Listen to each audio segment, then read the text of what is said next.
Ok. Vamos lá, pessoal. Olha só, na semana passada, como eu tinha falado com vocês, nós entramos aqui no assunto de... Deixa eu ver se é isso mesmo.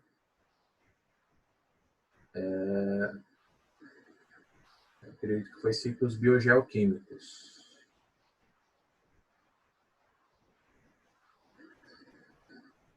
Isso mesmo, ciclo do oxigênio.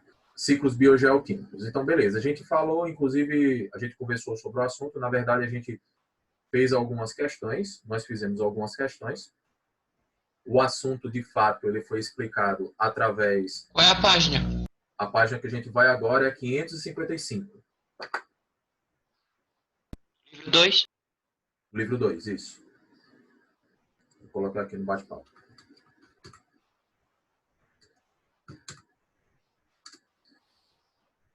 Então, a gente conversou aqui sobre ciclos biogeoquímicos, fizemos algumas questões, inclusive algumas questões do capítulo anterior a esse também.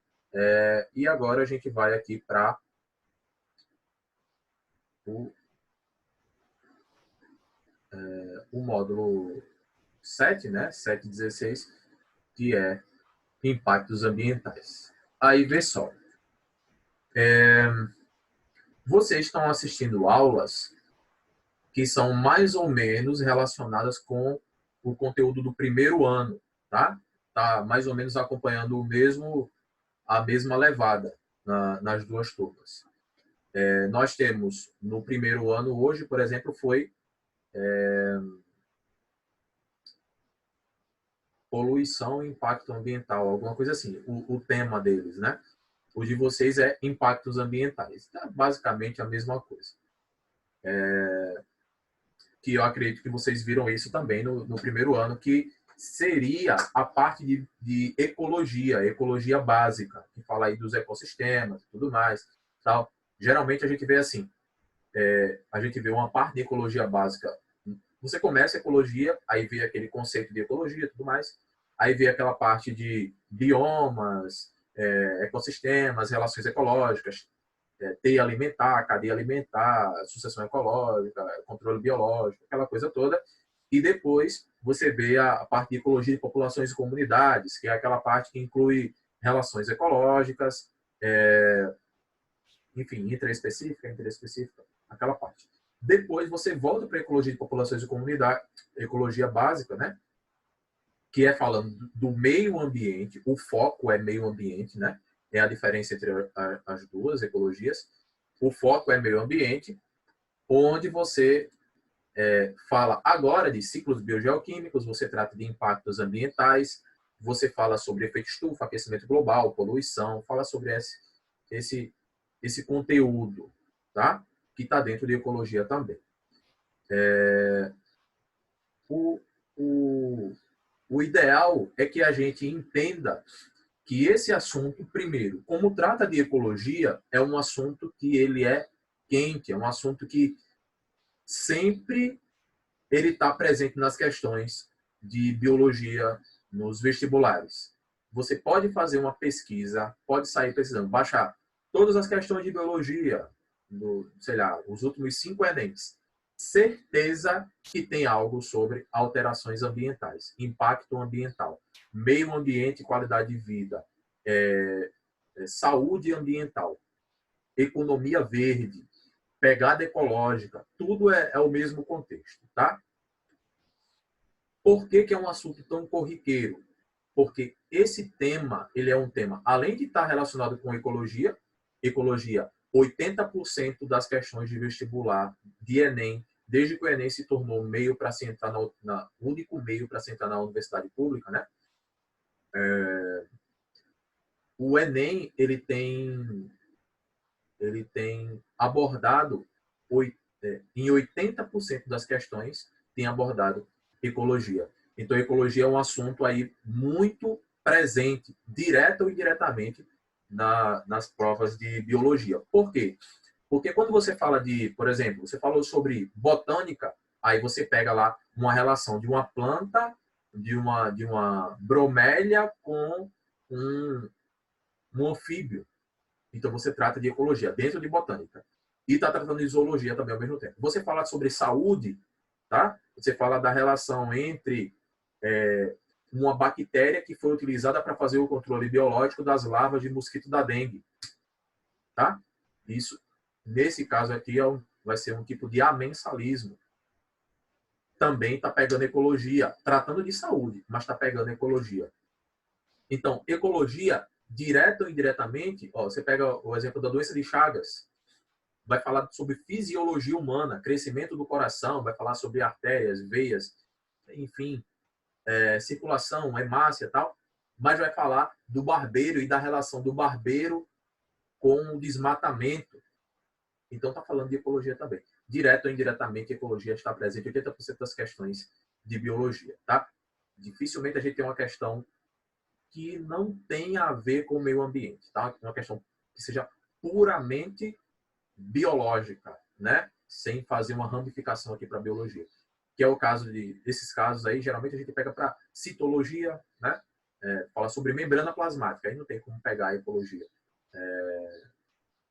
Enfim, diretamente não. Enfim, aí a gente chega aqui para essa conversa aqui de impactos ambientais, entendendo essa importância dessa temática dentro das questões de vestibular, tá? É uma área muito rica, ecologia. Eu recomendo fortemente que vocês invistam tempo para estar estudando ecologia. Não é simplesmente a gente pegar uma aula, como a gente teve uma aula sobre relações ecológicas, e você falar assim, não, agora eu já entendi, posso ir para outro assunto. Não. De vez em quando, tá? Busca aí algumas questões de ecologia para estar fazendo aquela revisão geral, porque ela liga muitos assuntos, ok? É lógico que também, se você estudar só ecologia, não dá para fazer uma boa prova de biologia, porque ela liga assuntos, mas você precisa compreender outros assuntos também, tá? Então, vamos lá. Entendendo isso, que impactos ambientais é um tema importante, é um tema relevante, entenda-se também que é um tema transversal. Quando você fala de impactos ambientais, fala de meio ambiente ele pode ser explorado não só dentro de ecologia, mas dentro de sociologia, dentro de uma temática para a redação, né? Ou seja, dentro lá de produção de texto, você pode ter uma questão voltada ao meio ambiente. Provavelmente a gente não vai ter isso nesse governo, né? A gente não vai ter uma questão voltada ao meio ambiente nesse aspecto de conservação da biodiversidade, meio ambiente, enfim, qualidade de vida dependendo da conservação do meio, a gente não vai ter isso. Mas isso quanto produção de texto, mas para outros aspectos o Enem continua explorando ecologia e continua explorando impactos ambientais. Agora pense só, quando você fala de meio ambiente, você está falando de recurso ambiental. Ou seja, o que você usa do meio, como você pode usar o meio ao seu desenvolvimento, para o nosso desenvolvimento, o desenvolvimento da espécie humana. Então, a gente pode pensar o seguinte, quando a gente fala de meio ambiente, impactos ambientais, está falando do meio ambiente, não como ele sendo uma coisa que está aqui em um plano e eu, como ser vivo, estou em outro plano. Não. Nós, quando falamos do meio, estamos falando de nós mesmos. Nós estamos incluídos no meio. Você falar em preservação, conservação ambiental, está falando em preservação e conservação da nossa própria espécie, da manutenção da biodiversidade. Tá? Inclusive, tem uma diferença interessante entre conservação e preservação. Não sei se eu já falei sobre isso na sala, mas conservar é você guardar para ser utilizado. Servar, né? Guardar com conservar. É quando você faz tem um tipo de floresta que você usa do recurso, mas você replanta, você guarda e tudo mais, para que você possa utilizar mais vezes. Ok? Você protege para usar. Isso é conservar. Quando o homem fala assim, tem que conservar esse material direitinho, né? Quando a gente é menor, conserve esse material direitinho, conserve esse celular direitinho para... Isso é o quê? Para que você possa utilizar por muitos e muitos anos. Agora, preservar é diferente. Preservar é você guardar para deixar intocado. Ninguém vai utilizar. Ok? É quando você cerca uma área de floresta, ninguém entra, ninguém sai e tal, é tudo resguardado lá, ninguém pode utilizar, para que você possa ter aquele material, aquela área se desenvolvendo para gerações muito futuras poderem observar como é que aquilo é, de fato, quando a gente protege, enfim, mas sem que a gente precise usar o recurso, tá? Extraindo o material da natureza. A gente observa isso nas unidades de conservação, tá? Nas unidades de conservação, eu tenho vários estágios diferentes. Tem a APA, que é a área de proteção ambiental. Eu tenho as FLONAS, que são as florestas nacionais. Eu tenho os parques nacionais, tenho as RESECs, que são as reservas extrativistas. Enfim, eu tenho vários tipos de unidade de conservação. Inclusive, eu recomendo que vocês deem uma pesquisada sobre unidade de conservação, tá? É um assunto bom para estar estudando aqui dentro desse contexto. Então, eu tenho várias unidades de conservação. O grau mais alto que a gente tem é o que a gente chama de REBIO, é a reserva biológica. Na Paraíba, a gente só tem uma REBIO, que é a REBIO Guaribas. É uma REBIO que pega ali Rio Tinto e Mamanguape. É uma reserva que, para você entrar, você precisa ter autorização do ICMBio, que é o Instituto Chico Mendes de Biodiversidade. Tá? Só quem tem acesso é o pessoal que está fazendo pós-graduação, mestrado, doutorado, pós-doutorado, tem que ter uma autorização do ICMBio. Você, para isso, tem que mandar um monte de relatórios. Geralmente, essa autorização demora, porque eles precisam avaliar se a sua pesquisa tem realmente embasamento científico para poder entrar naquela área, naquela região. Para alunos de graduação, para poder ter acesso, tem que ter uma supervisão de um professor de uma universidade pública, tá? Que tenha pelo menos doutorado na área, tá? Enfim, é toda uma exigência que é necessária para que você tenha acesso. Esse tipo de relação com a unidade de conservação, a gente diz que é uma relação de preservação. Você só pode utilizar o recurso com finalidade de estudo, de pesquisa, tá? E isso fortalece os ecossistemas, tá? Do outro lado, a gente, com os impactos ambientais, a gente enfraquece os ecossistemas. Pessoal, nós podemos dizer que os impactos ambientais eles podem ser gerados a partir de duas fontes. Ou através de uma fonte natural, né? Ou seja, você observar atividades ambientais naturais, como vulcões, reprodução de alguns seres vivos, terremotos, tempestades, furacões, enfim. Esse tipo de ação natural, influenciando ali o meio ambiente, causando algum tipo de prejuízo, entre aspas, a um ecossistema, mas de forma natural, que é o que é causado por uma erupção vulcânica, por exemplo, destrói um ecossistema. Isso é um impacto ambiental, mas é natural.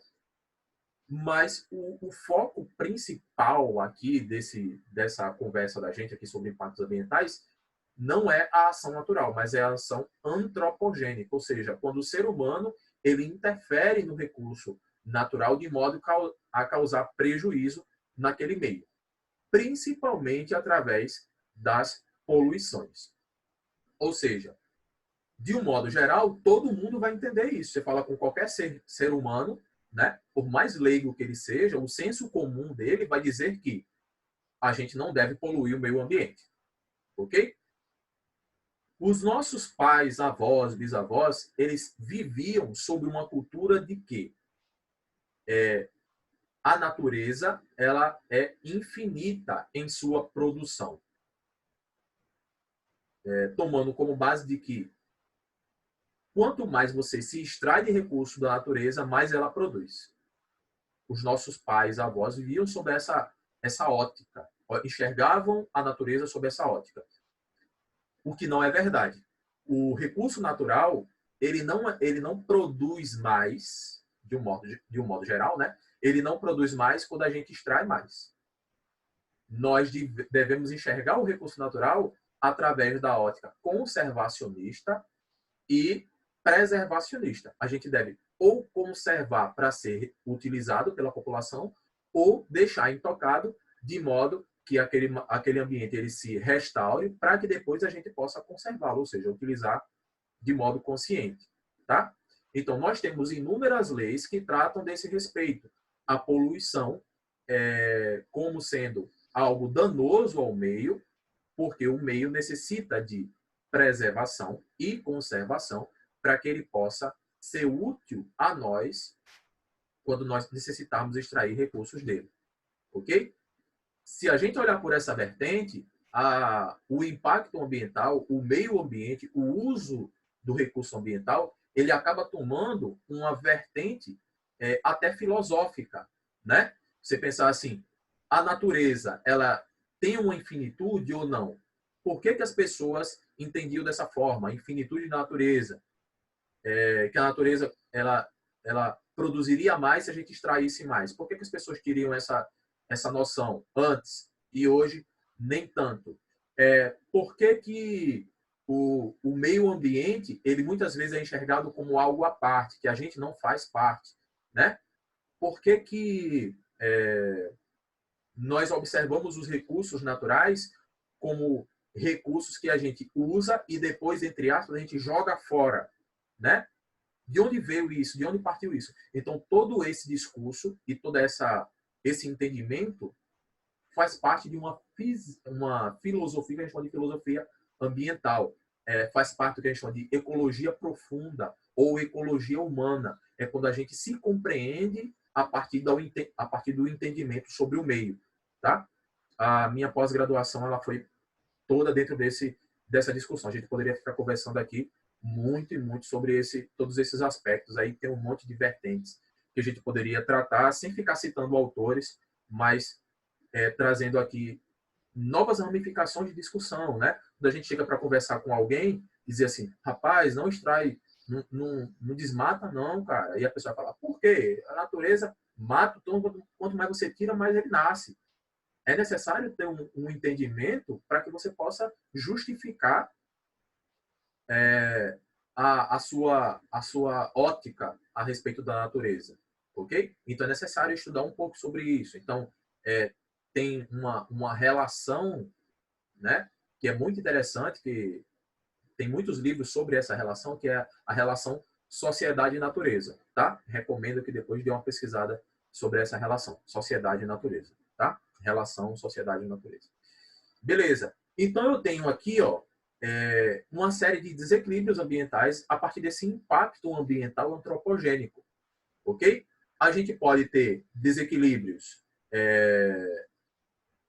a partir de poluentes quantitativos, né? Desequilíbrios que a gente observa quando existem no ambiente, tá? Desequilíbrios ambientais, mas a atividade humana aumenta a sua quantidade na Terra. Isso em relação aos poluentes. Os poluentes podem ser quantitativos, não pega muito pela explicação do livro, não. A explicação do livro ela distorce meu raciocínio. Então vamos lá. O poluente ele pode ser quantitativo, é aquele que quanto mais o pessoal vai se desenvolvendo, a população vai crescendo, mais você observa aquela poluição aumentando, tá?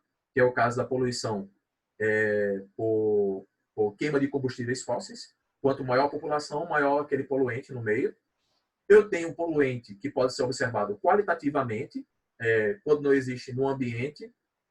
O homem ele termina que ele coloca, como é o caso do despejo de esgoto na água dos rios e mais. Normalmente a gente não vê isso no ambiente, mas à medida que vai passando o tempo, você vai tendo em alguns lugares diferentes, vai enxergando esse tipo de atividade. É lógico que quanto maior a população, mais você observa isso também. Só que é assim, nós já temos hoje bem solidificado o que a gente chama de saneamento básico. O saneamento básico ele termina que ele diminui esse impacto ambiental causado por poluentes do tipo despejo de esgoto. E em relação a combustíveis fósseis, não. Combustíveis fósseis é o que eu estava falando lá para o primeiro ano. O que rege o planeta é o dinheiro, é a economia, né? rege o planeta, ele faz com que o planeta se movimente, né? Se desenvolva, a sociedade se desenvolva. Quando você trava a economia, você priva as pessoas de desenvolvimento, né? De um modo geral, porque a gente tá, como é que eu posso colocar? Nós estamos dependentes da economia. Uma coisa é eu falar de um agricultor que ele está lá fazendo lá seu roçado, ele tem milho, ele tem sua vaquinha, tem porco, tem, enfim, feijão, macaxeira, inhame, ele tem tudo lá, não precisa de nada praticamente lá da sociedade moderna. Ele está lá. Quando vem uma pandemia como essa, ele não sente tanto. Agora, uma pessoa que é empresário, uma pessoa que é funcionário de uma instituição particular, né? Enfim, ele depende, ele tá dependente desse tipo de economia, desse tipo de gestão que a gente tem, que é uma gestão defeituosa. É uma gestão que toda a economia, mais de 50% da economia, está presa nas mãos ali de 5% da população do mundo. Os recursos, eles são muito mal distribuídos e nós temos essas poucas pessoas tecendo as regras da economia ao redor do mundo. Então, você tem recursos presos na mão dessas pessoas, tanto na forma de produto quanto na forma de dinheiro, e nós acabamos dependentes dessa roda de hamster, né? E quando essa roda de hamster para, a gente fica sem saber o que fazer, porque a gente está preso a ela. A gente sobrevive dependente dela, ok? É o que a gente está vendo na pandemia agora, que é, de um lado, a quem defenda mais a saúde, e do outro lado, quem defenda mais a economia, mas, na verdade, para a maior parte das pessoas, as duas coisas estão dependentes. Não tem como você dissociar a economia de saúde, nem saúde de economia. É tudo uma coisa só, né? Então, é complicado isso, né? Então, nós temos aqui também os poluentes biodegradáveis, são aqueles que você pode lançar no meio, mas o ambiente absorve rapidamente. E nós temos os não biodegradáveis, que é aquele tipo de poluente que, quando você lança no meio, passa aí 100, 500 anos para que ele desapareça completamente, né? do ambiente, tá? do ambiente natural. Então, esse material, que é o poluente, nós dizemos que eles terminam causando prejuízo ao meio, e a origem desse prejuízo acaba sendo o ser humano. Nós temos inteira responsabilidade sobre a causa da poluição global. A gente fala que nós devemos desenvolver o que a gente chama de saber ambiental, porque nós possuímos a responsabilidade ambiental, ou seja, a responsabilidade sobre os recursos naturais. Entre os principais poluentes que a gente vai observar aqui, ó, no planeta, nós temos poluentes que atingem mais fortemente a atmosfera, outros mais fortemente a água, poluentes aquáticos, tem poluentes que atingem mais a litosfera, né, a parte rochosa mesmo, inclusive danificando lençóis freáticos, e outros poluentes que são subdivisões. Você pega a poluição sonora, poluição visual, enfim, são exemplos de poluição também, que causam poluição ao ambiente, interferem no desenvolvimento da biodiversidade, né? Se você está com um som aí perto da área de mata, os animais eles se afastam daquele ambiente, eles acabam não se reproduzindo, isso interfere no ecossistema também, tá? Mas os principais poluentes que a gente vai observar aqui são poluentes atmosféricos, aquáticos e litosféricos. Entre os poluentes da atmosfera, a gente vai destacar aqui, sem sombra de dúvida, como maiores poluentes, os poluentes químicos, né? E boa parte deles, eles são derivados do carbono, ok? Então, os impactos ambientais relacionados com a poluição atmosférica, eles estão aí mais associados a o dióxido de enxofre, monóxido de carbono, derivados de nitrogênio, tá? Metano, ok? Nós vamos ter poluentes que eles promovem, para a maioria dos pesquisadores, eles promovem o que a gente chama de aquecimento global. Aí vamos lá. Esse aquecimento global, ele termina trazendo uma discussão interessante. É o seguinte: será que esse aquecimento global ele é provocado pelo ser humano ou ele é um tipo de fenômeno natural que a gente observa no meio ambiente? Entenda o seguinte: o efeito estufa é diferente do aquecimento global. O efeito estufa é a propagação do calor pela atmosfera, de modo que a temperatura média do planeta ela vai ser mantida. Ok? Ou seja, o efeito estufa é uma coisa boa. É a manutenção da temperatura média do planeta graças à atmosfera. O calor se propaga pelo gás que está ali formando a atmosfera e a gente tem a temperatura da gente mantida, possibilitando que exista vida nesse planeta. Ok. Agora, quando você tem, seguindo o raciocínio aqui do material e da maior parte dos autores que são especialistas em meio ambiente, será que o efeito estufa ele é provocado pelo ser humano? Aliás, será que o aquecimento global é provocado pelo ser humano? Seriam os gases derivados de carbono aumentadores da temperatura média do planeta ou não? Ou será que o efeito estufa ele é mantido pelo planeta, pelos gases do planeta, mas o excesso de gás carbônico na atmosfera feito por nós, ele não vai alterar a temperatura média do planeta? Isso é interessante, por quê? Porque alguns pesquisadores eles vão entender que nós passamos por um período de decréscimo da temperatura média do planeta, onde a gente esteve aí na era do gelo, né? Eras glaciais, e agora nós estamos enfrentando aqui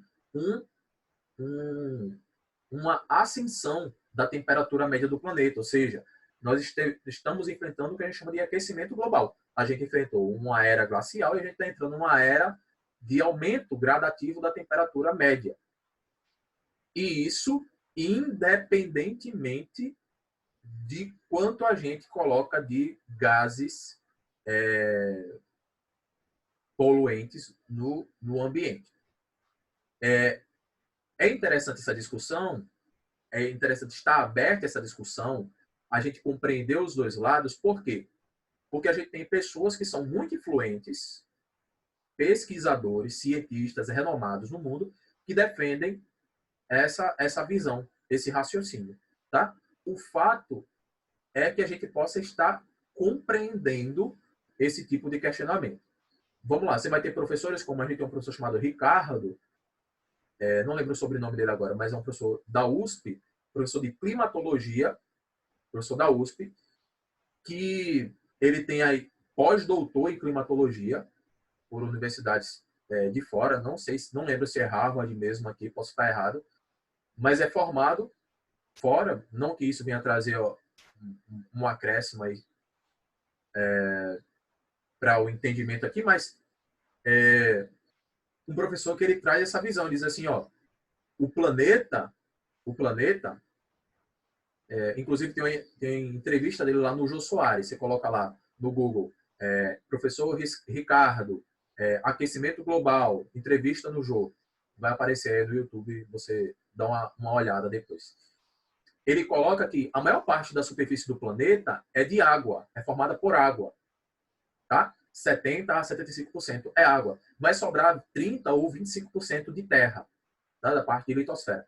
Dessa parte, a gente só vai ter aí uns 10% que é ocupado, que é povoado.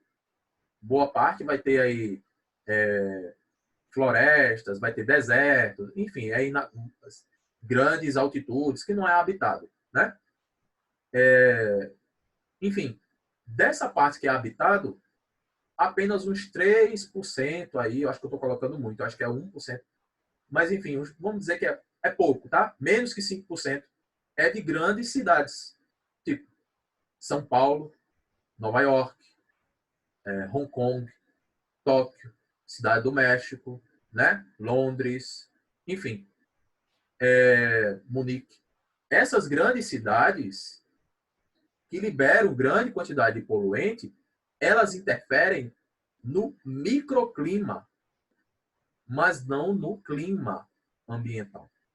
Ele fala que o que rege os climas no mundo não é a produção de gases poluentes. É lógico que não é por isso que você vai sair poluindo tudo, porque isso vai interferir na sua qualidade de vida em relação à respiração, a doenças respiratórias. Mas não interfere no clima global. A floresta tropical, ela vai ter clima tropical, independentemente do que eu interfiro em relação à eliminação de gases derivados de carbono. Ele fala sobre isso. E ele fala que o que rege a temperatura do planeta é justamente a parte aquática. São os oceanos. É 70% a 75% da superfície terrestre, da superfície do planeta.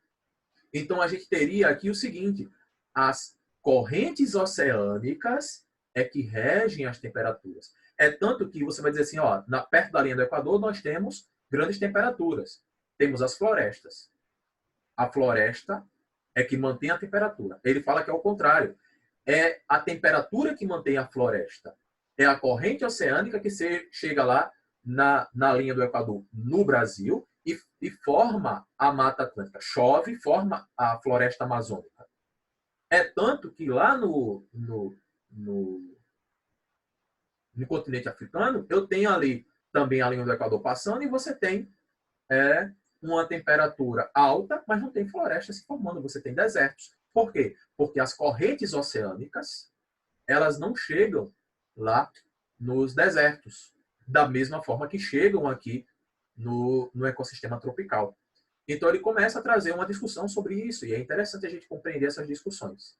Tá? Ele fala que não é por isso que você vai estar poluindo o meio ambiente. Não é por isso que você vai estar poluindo. Longe disso.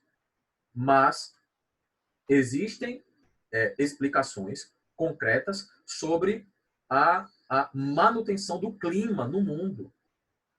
E não está relacionado com o clima no mundo. Não está relacionado com esse tipo de discussão sobre o aquecimento global antropogênico.